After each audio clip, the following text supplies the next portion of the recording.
We're here today to look at the remains of London's lost taxi service. Once upon a time, everybody used the river for their public and private transport.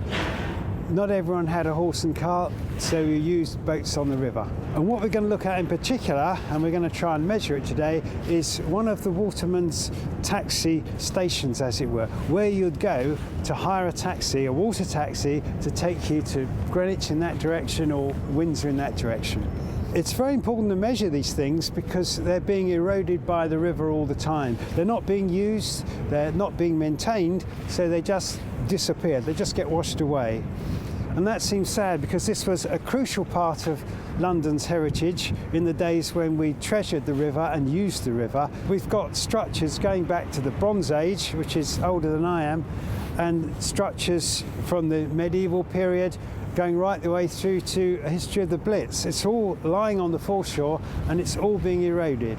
Our London Waterways project is both crowd-funded, that is to say we're looking for resources, money, to help us support it, and it's also a crowd-sourced, that is to say we're looking for Londoners to help us actually do the work.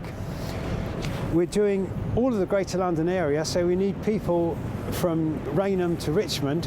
What we're trying to do is record the remains of these vanishing landing places, the river stairs and the causeways that we have here, which are being gently eroded by the river on a daily basis.